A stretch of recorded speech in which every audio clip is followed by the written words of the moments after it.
On this episode, he calls it the Labyrinth, and according to him, it's a wonder that surpasses even the pyramids. Why was it buried? Was it buried intentionally? Was it buried because of some sort of cataclysm, some natural disaster? All of that pre-Christian spiritual knowledge, teachings about consciousness, the nature of reality, in my opinion, would be deemed a threat. We're going to rule this land forever. And so if we're going to do that, then we need total control.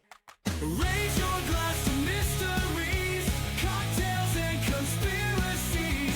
Dive into these histories, cocktails and conspiracies. Raise your glass to mysteries, cocktails and conspiracies. Uncover those anomalies, cocktails and conspiracies.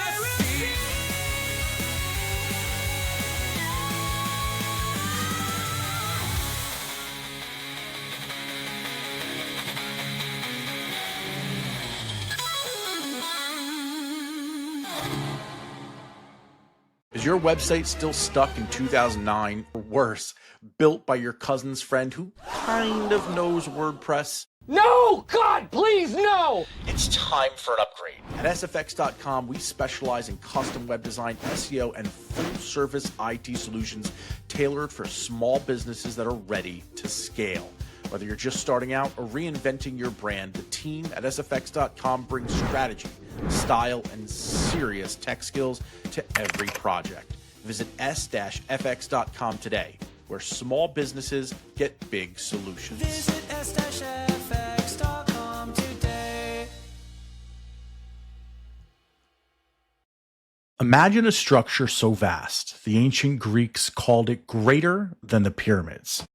3,000 rooms, corridors that twisted back on themselves, chambers buried deep beneath the desert sands. Herodotus stood before it and called it a wonder beyond words. Strabo walked its halls. Pliny described it as a building that defied description. Then it vanished, the entire structure, simply gone from history. But what if it didn't disappear? What if it was hidden? Or what if we've been looking in the wrong place all along? Tonight, we descend into the mystery of Egypt's lost labyrinth.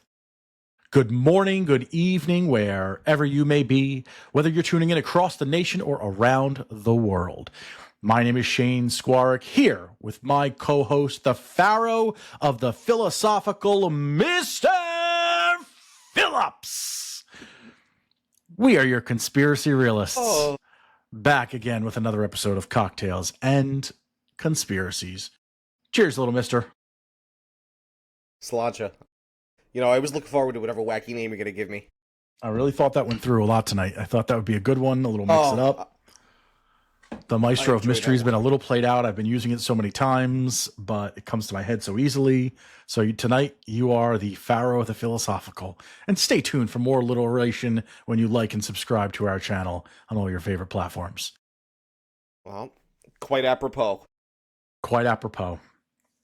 Mr. Phillips, we're diving in tonight to a topic that you are super stoked about, one that you've been kind of talking that you really wanted to address for quite some time.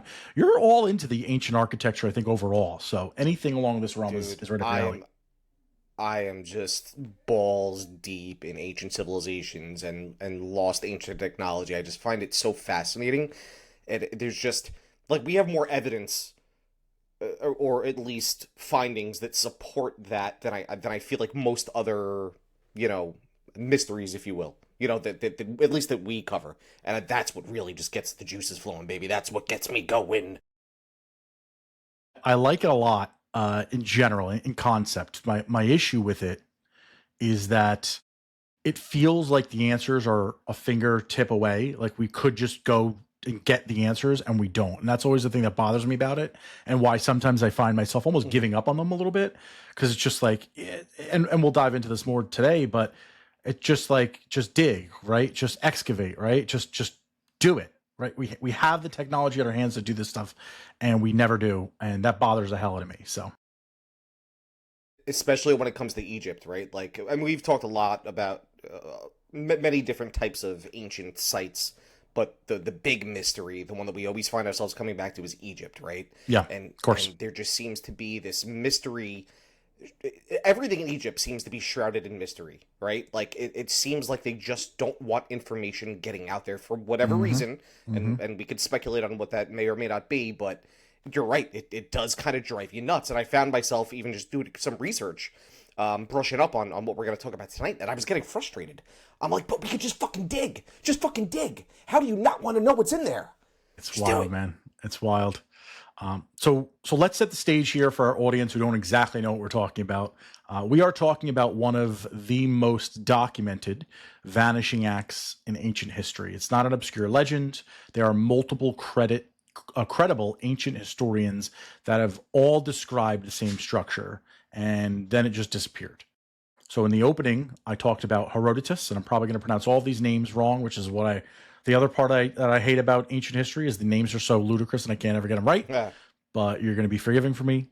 450 BCE, Herodotus, who's a Greek historian, he's often called the father of history, traveled to Egypt. And keep in mind, and I think this is a big accent, and I didn't get this at first when I was doing my research, Mr. Phillips. Egypt was already ancient to the ancient Greeks, to those Greek historians, to somebody like Herodotus in his time. It's a civilization with monuments that were already thousands of years old by the time the Greeks actually showed up. I don't think a lot of people get that. And like, to conceptualize the time difference, right? That like, you think ancient Egypt, but you also think like the ancient Greeks, ancient Rome. Huge difference between the two of them. During his travels, Herodotus visits a site near Lake Moeris in what's now known as the Fayum region. It's about 60 miles south of modern Cairo. And there he witnesses what he says leaves him absolutely speechless. He calls it the Labyrinth. And according to him, it's a wonder that surpasses even the pyramids. We're talking about a massive complex here with 3,000 rooms, 1,500 feet above the ground, 1,500 below. And he's allowed to explore just the upper levels, and the Egyptians are forbidding him to enter the subterranean chambers, telling him those lower levels are housing tombs of kings, sacred crocodiles, and a bunch of other, I guess, things that were important to him at the time. So, Mr. Phillips, I know you're not a huge sandals wearer, but I want you to put yourself in Herodotus' sandals for just a second. You're standing in front of this massive structure that's already ancient, and they tell you there are entire levels you're not allowed to see. What's the first thing that comes to mind? First and foremost, I resent that. I haven't worn sneakers since like April. Okay, Is that right? So that's number one. Number two, dude, I don't wear sneakers in the summer. Get the fuck out. We live at the Jersey Shore. I'm not wearing. I don't even wear. I just walk outside barefoot. Anyway, dude, I mean, just imagine going and seeing that. Now, what I struggle with, right, is it sounds like by the time Herodotus was there, again, I'm probably messing his name up as well. It sounds like most of it was subterranean, and I can't piece together through all the readings that I've done whether it was always subterranean or if it was open. That's a little confusing to me. But it's certainly at that point was already, there were subterranean levels. I mean, that's just gotta be fascinating, dude. I mean, I almost kind of imagine like, have you ever been to a hotel, a nicer hotel, and you'll walk in and it's almost like you're in like a big atrium. In fact, if you were, nope, this isn't gonna serve anybody listening any kind of purpose, but there's a hotel in Tampa, Florida, where we stayed many years ago. You stayed there, and you walked in, and it was like you were inside this atrium, and there was like, I'm granted the hotel was like 20 floors, right? And, you know, you could see all these different levels. That's kind of what I envision Herodotus walking into. You know what I mean? Okay. Just almost like a giant shopping mall with there's different levels. Now, granted, I know there wasn't 20. I think there was only 3 or 4 different levels to the labyrinth, but it was tremendous. So when you think about the feats that were accomplished to build the pyramids, which are amazing in and of itself, now think about structures that were larger than the pyramids, and it's subterranean. How does one accomplish that? Right. That's absolutely mind-boggling. From what I gather, there was still, I mean, he's saying it's 1,500 feet above ground. I forgot what the note said above there. I'm not going to try to dig it back up here, but it sounds like there was already that shopping mall, so to speak, above the ground. It wasn't just below the ground, and that's what he had access to. And I think your perception of that's actually pretty interesting. I never kind of considered it in that way, but I like that visual right there, it's easy to kind of digest that and to I don't know, to kind of visualize that a little bit. Herodotus isn't the only one, obviously, that gets interest in this. About 400 years later, there's a geographer named Strabo who also visits and describes it as a palace complex. So leaning into what you were kind of describing, with as many houses as there was provinces in Egypt, talking about endless covered walkways and passages so confusing that you need a guide just to find your way out. It's a direct quote right there. There's Pliny the Elder. There's even Diodorus Siculus, again, Greek historians confirming its existence. All of these sources agreeing on the basic. It's immense. It's near the lake and built during Egypt's Middle Kingdom, probably out under Pharaoh. And this is going to be a tough one. All podcasts today. Amenemhat. Amenhotep. Is that what it is? Is it Amenhotep? I don't know. I'll look it up real quick. Regardless. Amenemhat, whatever. You get it. Pharaoh Amenemhat. Pharaoh Eminem. That's what we're going with. Eminem. Around 1850 BCE. So we've got multiple independent sources spanning centuries that are now describing the exact same structure and generally the exact same location. Not hearsay. These guys are claiming to have walked through it. Sometime after the Roman period, all these references just stop. By the medieval era, it's as if the structure has been completely erased from the landscape. Knowing what we've talked about, particularly around that era, but in previous episodes and just on our side, just on ourselves, what do you make of that? How does something that massive, that well documented, just sort of vanish from historical record? Dude, who knows? I mean, it's kind of the same mystery as Göbekli Tepe, right? Like, we know, well, I shouldn't say we know. We didn't know Göbekli Tepe existed. Obviously, it does exist, but it was buried. So again, why is this labyrinth buried? Now, granted, we actually know less about the labyrinth than we do about Göbekli Tepe at this point, because there's been absolutely no excavations at all whatsoever. Why the Egyptian government won't allow it is beyond me. Why somebody with a lot of money isn't super interested and just goes in and says, hey, here's a lot of money, let me dig. But again, we're finding that it's a massive structure, just like Göbekli Tepe. I know they're very different, but I'm just work with me here. Right. I'm using it as a point.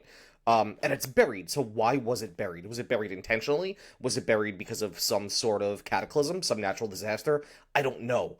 But think about the lost city of Atlantis again. Now, granted, that one was kind of washed away, not necessarily buried, but why do all of these ancient sites, all these ancient structures, are they just lost to time, buried? It's a very, very bizarre thing. I can't figure out. I can't understand why someone would want to do it. To me, I look at more of some sort of a cataclysm. That's what makes this so interesting to me. And again, we've reiterated ourselves so many times, as you mentioned through other episodes and through other discussions about this, is the Egyptian government denies the excavation permits.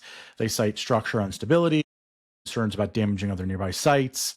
That answer tends to always raise more questions than it answers, especially in 2025 when we know we have the technology to be able to do a lot of this stuff. So that's really the official story. The labyrinth probably existed. It was probably dismantled, and what's left is buried under tons of sand at Hawarha. I did look up our boy's name. I was right. It is Amenemhat. So Amenemhat, let's LFG. Amenemhat is his name. Amenemhat. At least it's how it's enunciated.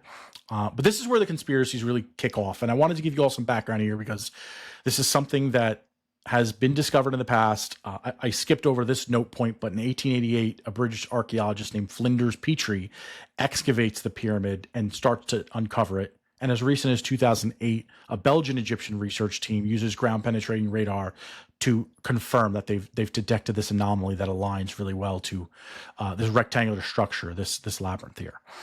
So here's where I think we start asking some of the more uncomfortable questions. What if the labyrinth isn't now lost to time? What if it's systematically erased and the erasure itself was the point? And I know you kind of mentioned to a degree natural cataclysm, and we can certainly go that route. Think about what happens when empires conquer, right? They don't just take land, they're rewriting history. History is written by the winners. You've heard that before, right? They're tearing down monuments that represent that old power structure and build their own on top. We see this today. right now in modern society. We've seen it over the past couple of years where there's statues and structures right here in the United States being torn down because people don't like what that person might have did back in the 1800s, right? And they're replacing it with new things of criminals. It's not just conquest, it's psychological warfare. And it's important to remember hold on. Yeah. There are McDonald's in Afghanistan right now. Okay? Why? Because we were in Afghanistan and we had control for a long period of time. So, to your point, we do it too. Right, exactly. And that's exactly what I wanted to get at. It's not just these ancient civilizations. Well said. No wonder why they probably hate us too. Egypt, for those non-history buffs, went through this wave after wave of foreign occupation. The Persians invaded, Alexander the Great, the Greeks, Rome, and then eventually early Christian authorities who saw anything connected to Egyptian paganism as something that needed to be stamped out completely. The Romans, I think, Mr. Phillips, were particularly efficient at this because they didn't just occupy, they strip mine Egypt for everything it's worth. Obelisks are shipped out to Rome, gold's melted down, temples are repurposed as quarries. It's not random, it's completely strategic at that time. And so the Labyrinth, if you want to think of it from a very black and white historical perspective, it represents something dangerous to Roman authority. It's a monument to Egyptian religious power, Egyptian knowledge, Egyptian mystery traditions that predate Rome by millennia. The Greeks themselves, the civilization that Rome claimed to inherit, had called the Labyrinth greater than the pyramids. So what is that message does that say? So now if you're Rome, Mr. Phillips, and you're trying to establish yourself as the greatest civilization in history, I mean, this may be a rhetorical question, but do you leave standing a monument that proves another culture is now able to accomplish something that you never could? No, dude, I think that's a really, really valid point. In fact, when Flanders Petrie first discovered it, when he dug down, I forget how, he didn't dig super, super deep, like, we'll call it like 8 or 9 meters, and he found what he thought was essentially the ruins of a Roman kind of city, if you will. So in the beginning, he didn't even realize that he had kind of discovered the labyrinth. And by the way, like, officially, there is no... If you look in the history books, if you look at archaeology, yes, what was the Greek guy's name again? I'm going to fuck his name up. Herodotus? Many people have talked about... Herodotus, thank you. Many of... we need your in-laws over here to help us with these Greek names. But it's not like it's pseudoscience, pseudo-archaeology. Like, it's been... I don't want to necessarily proven, but the history books do talk about the labyrinth. But today, most mainstream archaeologists aren't going to admit that that is necessarily the site of the labyrinth, right? It's the later scans, 2008, 2015. We'll talk about what those scans kind of show in a little while. But to date, they don't even necessarily admit that that is supposedly the site of the labyrinth. But back to what you were saying, I think that's a really good point, right? And actually, as I was saying, what I was saying earlier about it potentially being a cataclysm, when we're looking at the timeline, that doesn't necessarily add up. I think your theory lends a little bit more credence, right? It is occupied by foreign invaders who then want to erase, all symbols of power because they want to be the most powerful, right? I think that probably has a lot more credibility to it than that.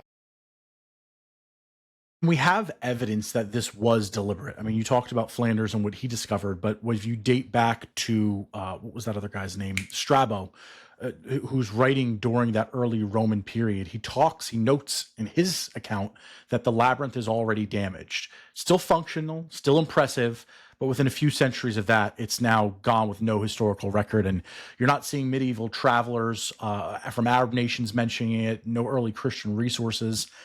I think it's also important to remember, or I guess to know, that the erasure of the labyrinth would go deeper than a physical destruction, because the knowledge that's contained inside of it, that's what they need to eliminate if they want to eliminate the historical context here.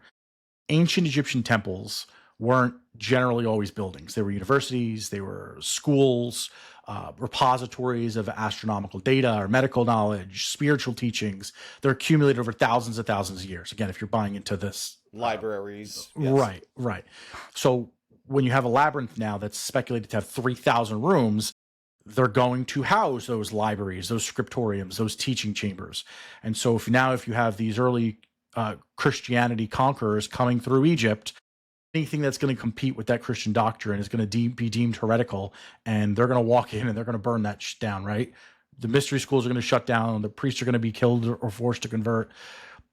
All that pre-Christian spiritual knowledge, teachings about consciousness, the nature of reality, practices that didn't require church intermediaries, in my opinion, would be deemed a threat. And I think I could say that with fair confidence, not just to Rome, but to the entire structure of religious authority being built across that empire. And it's something that we kind of even see today to a degree, and why there's always such a war on, creationism versus religion. What do you think? Well, you mentioned it already a little bit with, Afghanistan, McDonald's being in Afghanistan, right? Like, is it wrong to think that knowledge, like what happens to that? I'm trying to think how to phrase this question. What do you think happens to that knowledge when it contradicts the official narrative, when new power takes over? And I'm sure you can reference something that's happened in the last couple of years. It's gone. It's erased, right? It's the new power that occupies the land, deems themselves to be godlike, if you will, and therefore, if the existing culture already in that land has teachings of and symbolism and architecture of other ideas, they're going to wipe it out clean, right? They're the ones that are in control. They're dominating you now, right? They're the ones that are literally running society as you know it from top to bottom. Not just the everyday society, but also from a military perspective. They're running the show. And so if they don't want things known, well, they're not going to let them be known, right? Put it this way. If the Romans never planned on not occupying that land, right? Nobody within the Roman Empire ever saw, right, or envisioned the fall of the Roman Empire. So from their perspective, this is ours now, right? We're going to rule this land forever. And so if we're going to do that, then we need total control. We need civilization. We need the citizens of this now new Roman nation to be loyal to Rome. And so if that's the case, then we need to erase all of your history, right? Because within a few generations, well, then that history never existed because the new generations don't know about it anymore. So that's, to me, that's the main driving force as to why one ruling nation would want to go in and wipe out the history of an occupied civilization. So there's another theory that kind of, I guess, segues right off of that. It's that the Romans are coming in and they're ready to take over Egypt. We know that these powerful forces are here, but what if the Egyptians intentionally now bury everything themselves? Herodotus was explicitly forbidden from entering those underground layers. The Egyptian priests are telling him they're sacred, off limits to outsiders. He's one of the most respected historians of his time, traveling with official permissions, and they still said no. So what is down there that they didn't want him to see? If you think of it from that perspective now, and these priests now see that they're being invaded. I think back to when we talk about like the Ark of the Covenant in Ethiopia, and you had these priests that are now guarding this temple, and how they're willing to literally die in their place and not let a soul down there. I'm thinking the same type of devotion now to these Egyptian priests. Would it be out of the realm of possibility that they destroy the labyrinth themselves and they try to seal it off, fill the entrances with rubble, collapse the key passages, kind of let the desert reclaim surfaces? So everything important, the tombs, the artifacts, the libraries, stays intact, preserved in darkness underground. There's context for this. We know that the Egyptians have done this with other sites. Whenever looters threatened royal tombs, the priests have moved the mummies to hidden caches. The Dead Sea Scrolls were sealed in caves to protect them from Roman destruction. So protective burial was standard practice.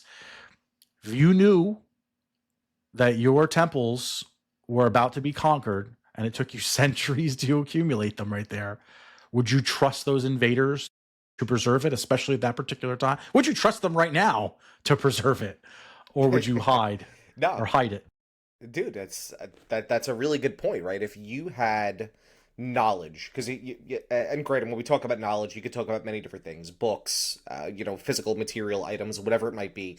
Just think of it all of it together as knowledge. If you had knowledge that you knew wasn't going to be accepted by this conquering society, this conquering nation, and you wanted to preserve it, well, what's the best way to do that? Like, let's just fucking bury it, right? So I think that's a really, really good possibility that they could have buried it on their own. That it wasn't necessarily destroyed by the Romans. It might have been destroyed before the Romans got there. And maybe the entire thing wasn't destroyed, but maybe that the knowledge that they did want to be kept secret, that stuff was quote-unquote destroyed, or at least buried at that point. I think that's a really, really awesome idea.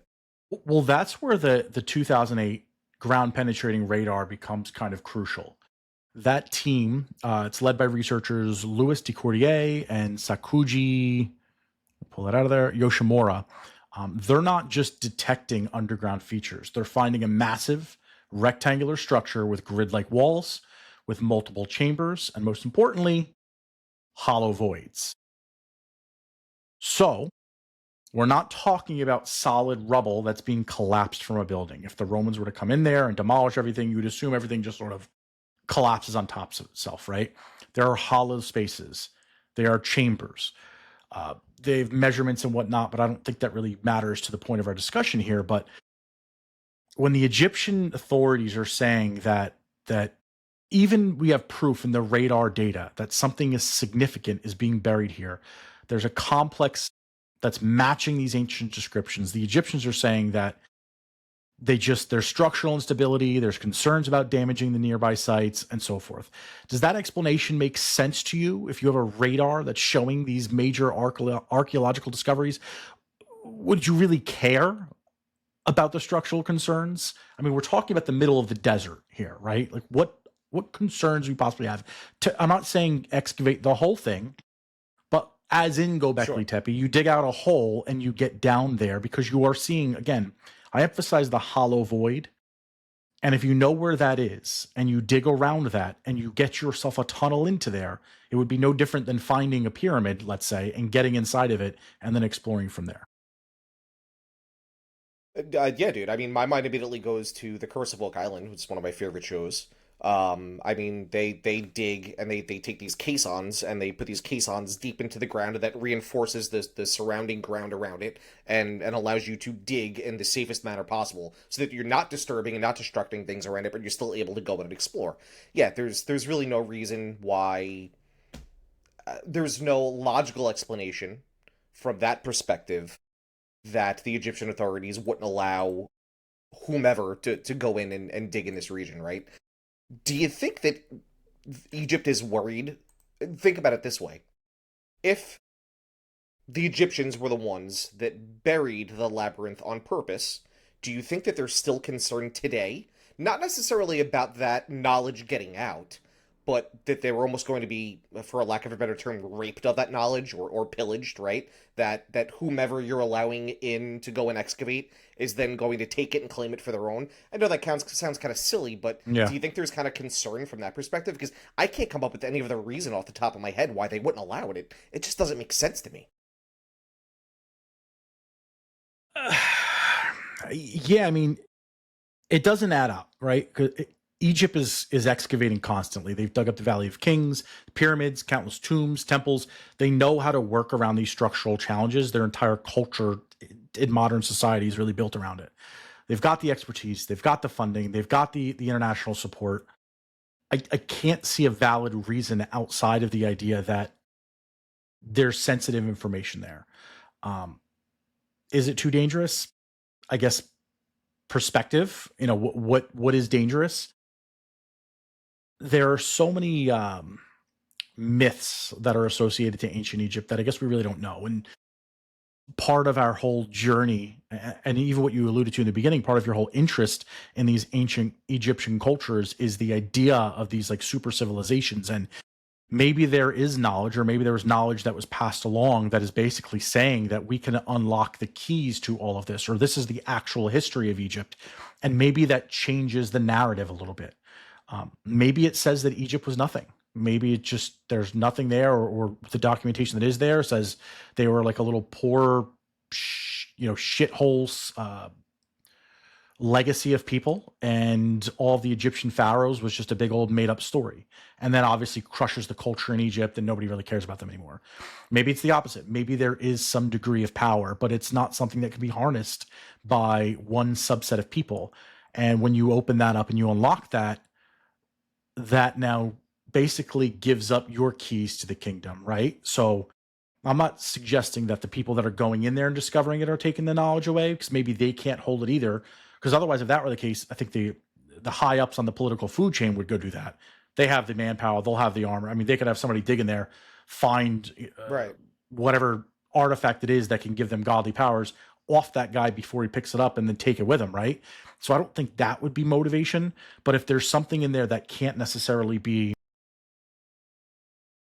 kind of contained and it could destabilize that area, whether it's the tourism or whether it's just the culture in general, I think that might be it, which would just lean into what stories or what myths do they maybe have in their culture of what they believe is actually down there that they're buying into at some degree that might prevent them from wanting to do that.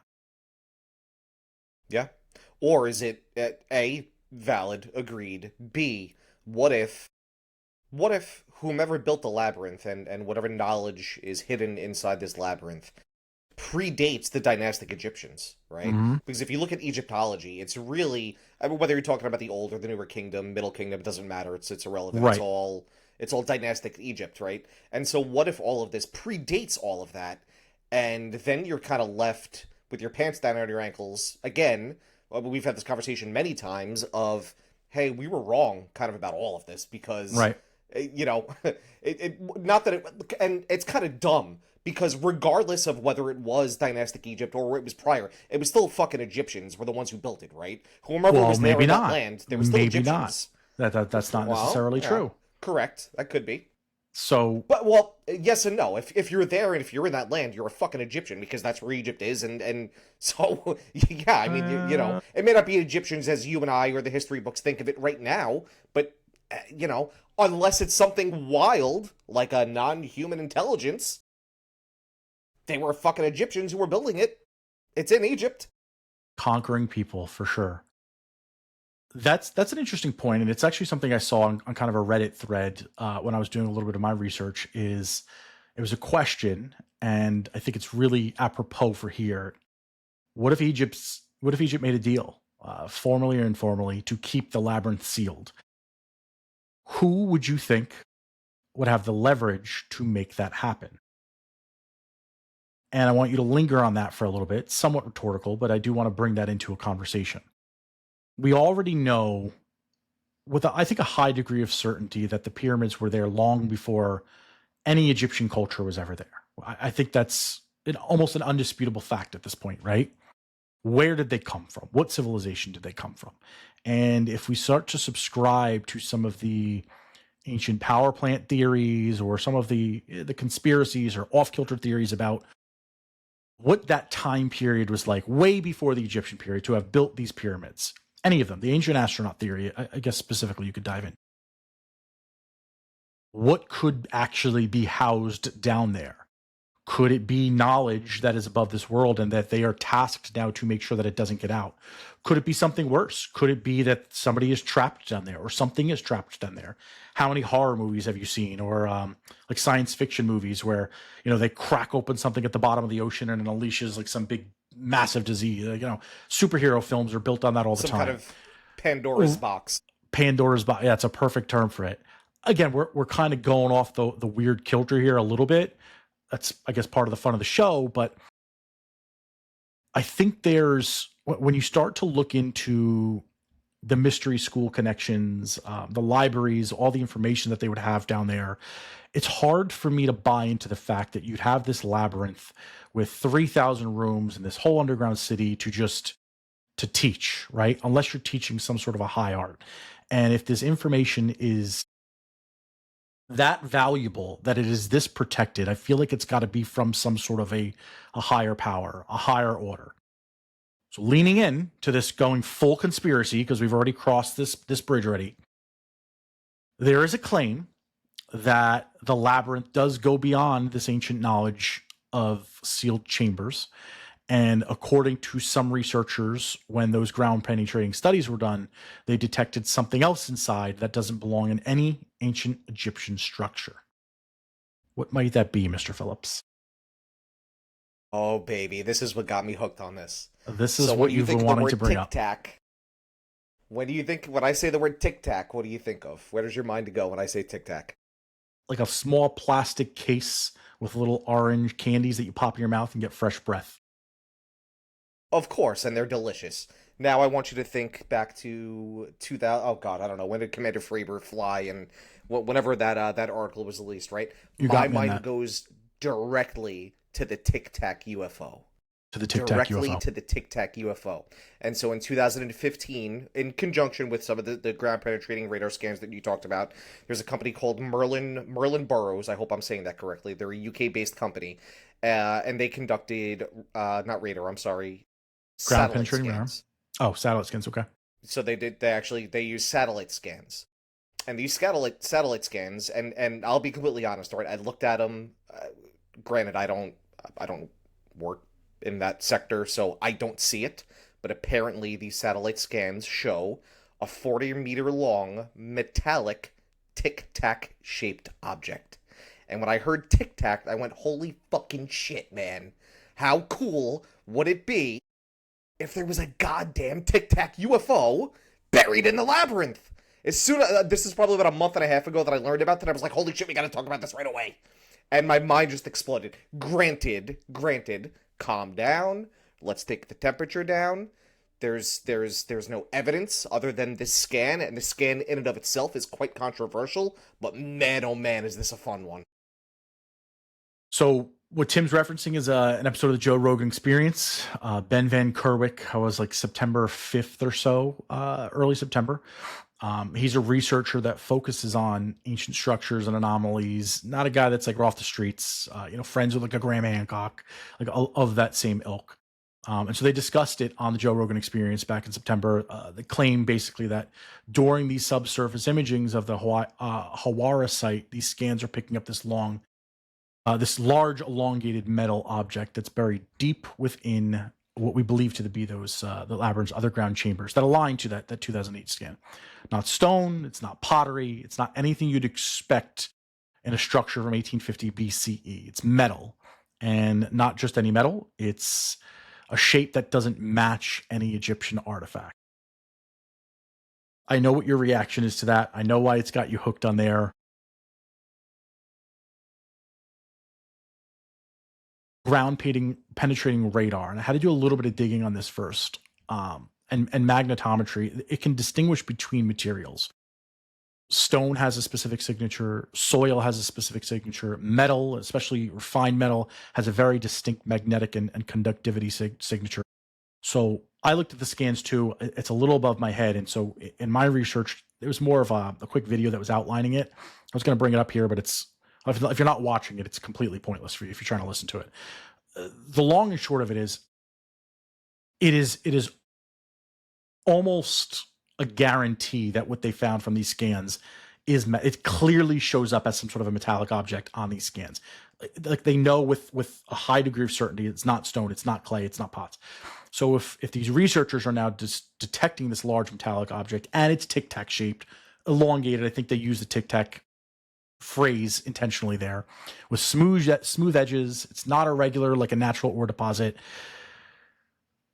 What is it doing? Like that raises all the questions. That's what raises all the flags. And that's when we start looking back to all the theories we just discussed before about the Romans invading, the possibility that the Egyptians collapsed the tunnels on themselves and left these hollow caverns, which we found in 2008.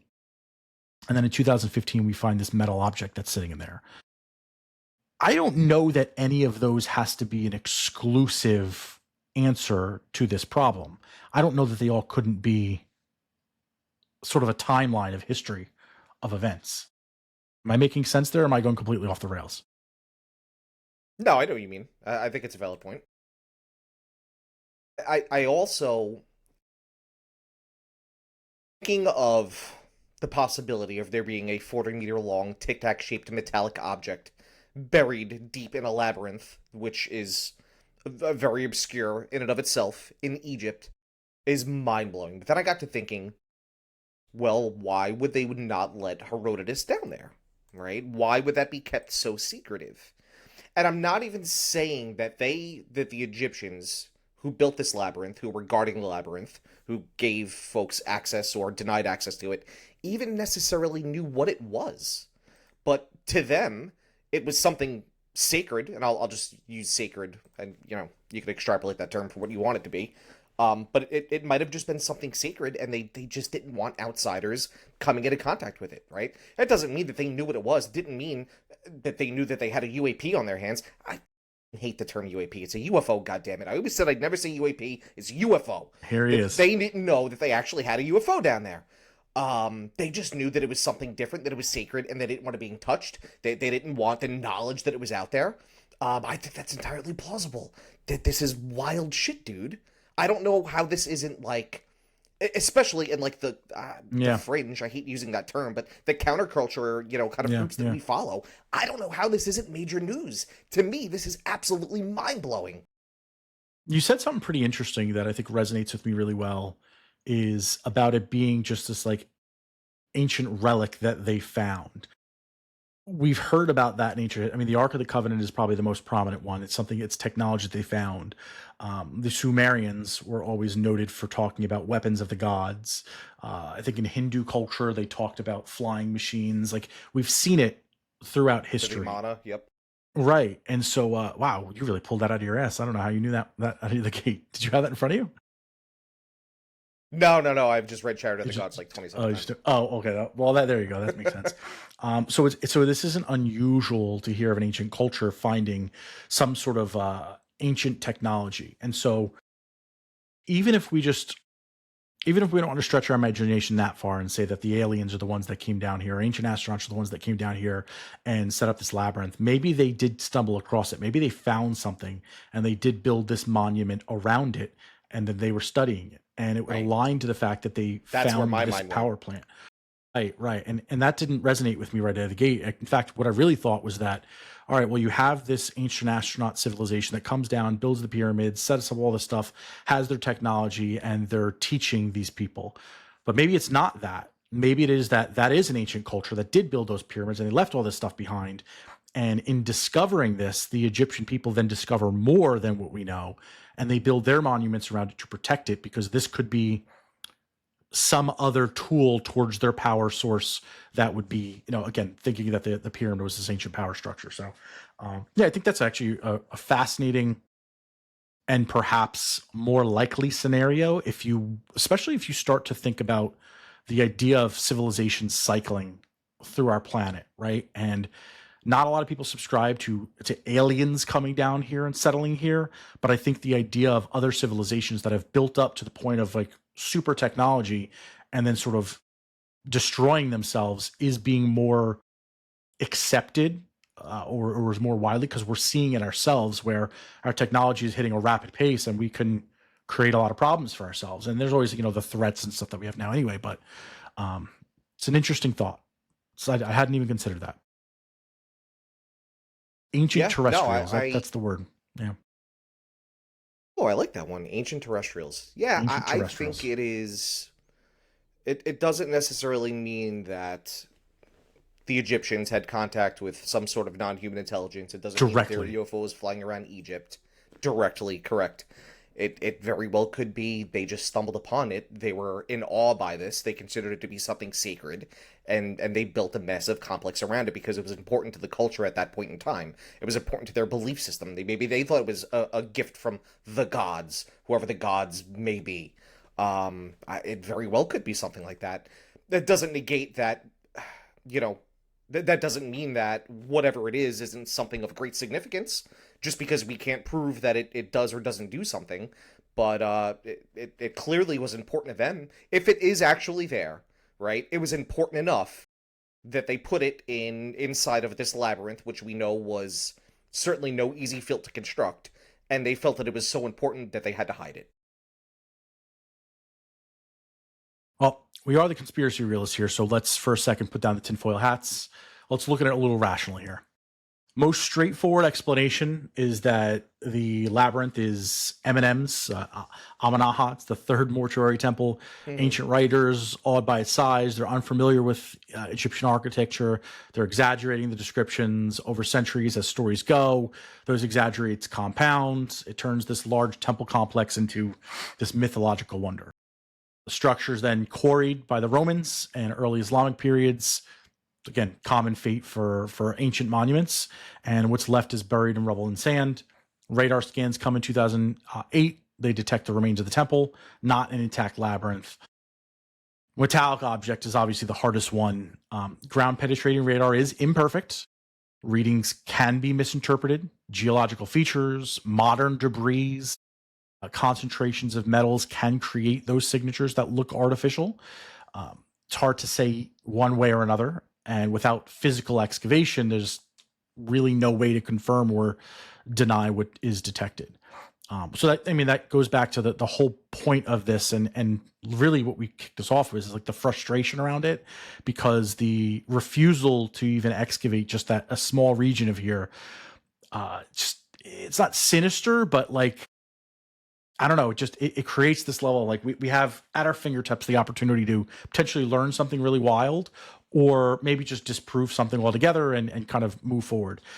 I realize that Egypt is not the wealthiest country. They have limited resources.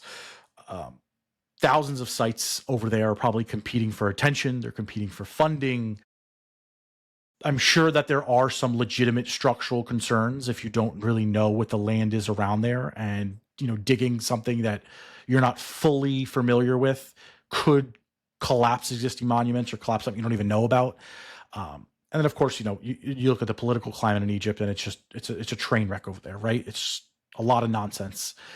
That's the rationale. Yep. No conspiracy. That's straightforward, purely bureaucracy, limited resources. And I think the challenge of separating legend from reality, which is something we struggle with all the time in conspiracies. Does that satisfy you as a conspiracy realist, or do you think the refusal to look at it deeper is more than what it is still suspicious? Where do you lie? The refusal to look at it, that I become suspicious with that, because we're not just talking about the labyrinth when we're talking about Egypt's refusal to go in and dig and do further testing. So it's not just the labyrinth. It's many different areas throughout Egypt that they do not allow you to do research on. Just let somebody take a core sample, man. Let somebody go in and fucking take a core sample. They do it in Oak Island all the time, up in Nova Scotia. Drill. I mean, you're talking about something that's maybe 6 to 12 inches wide. Let us take a core sample. You know what though? Like I would argue that. I was going to bring up the Oak Island piece again too. Is you don't want a bunch of people that come in with money and just say, "I know there's something right here," and just digging and drilling. And I know they do that in Oak Island and set up for a TV show. There's really nothing else around there. It's mostly barren land. But you just got people that are just coming in and just digging and digging because they're sure that they know something's here. And all those people that are sure that it's there are wrong. And how many other people, how many millions of people, and I'm not even hundreds, not thousands, probably millions, maybe less than that, but how many people have come in to not just Egypt, not just Oak Island, but archaeological sites around the world and said, I am sure there's something here, and they damage everything around and they're wrong. And they end up breaking something, whether it's ruining the ecosystem today or ruining some ancient artifact that was underneath that they didn't know, or damaging a pipe and ruining something else because they just don't know what they're actually doing. And I do believe that there is value to that thought, that school of thought. The issue I have with ancient Egypt is if it was isolated, right? And we're just looking at just this issue. I agree. Why are we gonna listen to you because you took a ground penetrating radar scan? I don't care about you. But the fact that it does happen all over Egypt, again, I guess you can use my own argument against me there. Everyone thinks that they know something's there. You can't just dig up the whole country. But the fact that this has been talked about for hundreds of years, across hundreds of years, not even hundreds of years ago, across hundreds of years by different travelers, by different researchers, that to me lends a modicum more validity in the story than it would be just me saying like, oh, I'm pretty sure there's something over here next to the Sphinx left toe or something like that, where you could legitimately mess something up. And so would a core sample do it? I don't know. Maybe not. Maybe it's just not enough. Maybe you let people do that. Maybe they are doing it and they just come back and say, I just got a bunch of sand. It didn't do anything because it's not there. But if I was over there, if I had the power, if I had the money or the influence, I'd be intrigued enough to want to push as hard as I can to find the least obtrusive way. Or again, I don't know what it costs, but like how many more ground penetrating radars can you do? Can you do another one? Can you do it in a different area? Is there other devices that you can use that'll help to validate the findings you had the first time? Like those would be the types of things that I would try to think through, and don't bring one piece of evidence forward. Don't lean on somebody else's from 2008 or previous to that either. Do it again yourself. The last one we had was, what'd you say, 2015? Do it again in 2025, right? Yeah. Ben Van Kerwick, I think it was his last name, was on Joe Rogan a month ago. If this interests you, why not? And maybe Rogan has a policy against this, but why not leverage that to build a GoFundMe or do some sort of a fundraiser type thing to earn the money that can launch an expedition out? Again, we might be missing all the logistics that are here and in between, or I might be missing all those logistics that are here and in between, but that's where my mind would be, is just, I think if you can prove 2 or 3 angles of it, it makes it for an easier sell to a country that's probably not interested in hearing your bullshit. No, look, it's valid, and some of the concerns with the Merlin Burroughs scan in 2015 is the fact that it's a private entity that did the scan. There's not a ton of public data out there. We don't know how many scans they did, how many passes they used, or did rather. There's a lot that we don't know about this scan. And to the best of my knowledge, I don't think there's been any other information that's come out about that. So I think that's certainly a valid point. And going back to the Oak Island thing, right? Oak Island was the geography of Oak Island has been drastically changed because of the countless excavations that have gone on for literally hundreds of years. So that is a very valid concern. You could quite literally change the landscape of an area because of doing countless excavations. So 100%. There's valid concern there. I just want a core sample. And I'm not even saying you got to do it right over the metallic object. You don't have to do it right, because part of me wants to, because it's like, I want to know what that metallic object is. But the other part of me is like, well, don't fucking damage it, right? I don't want you taking a core of this metallic object. But would it be worth it? To me, it's kind of worth it, right? Like, if you can dig, and when I say dig, I'm not talking about, like, excavating the area, which I would love to do at some point. I'm talking about just drilling and getting a core sample. To me, a 6-inch core sample on a 40-meter long object, that's fucking worth it. Just to prove it's there. Worth it. Man. On game.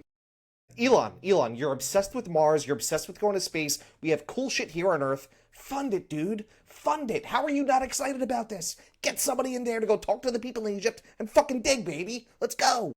He's watched enough sci-fi movies that, when you disturb any sort of ancient sites, you never know what's going to be unlocked and what's going to be unleashed. That's why, Mr. Phillips. We'll unleash the mummy. The Pharaoh of the Philosophical. It was a perfect title for you for this episode. Thanks for walking with me through the maze tonight, Mr. Phillips, through the labyrinth. Thanks for each of you out there. You like how you like a little play on words there? Thanks. Oops, I just knocked my mouse right over, so be gone with that. Thanks each of you. That means it's time to go. That means it's about time. My drink's just about kicked right here. Remember to like, subscribe, and comment below. Let us know what you think. There's probably a ton more research out, even by the time you guys see this. So if there's something we missed, something that you think we might be interested in, post it below. If you think we're out of our minds, post that below too. We like to read your comments that make fun of us just as much as the ones we like that are in our favor right here. Cocktailsconspiracies.com, conspiracyrealist.com. You can find us on YouTube, Spotify, Apple Podcasts, just about everywhere else that you listen to your favorite shows. Mr. Phillips, any parting words for the people? Good night. Dig, baby, dig. Dig, baby, dig. Until next time.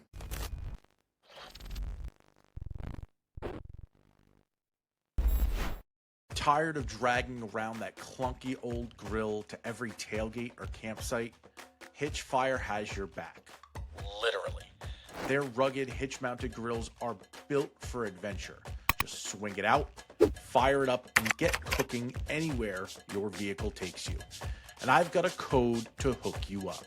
Use SFXDOTCOM at checkout to save 10% off your entire order. Head to hitchfire.com and upgrade your outdoor game. Hitchfire, built to burn wherever you roam.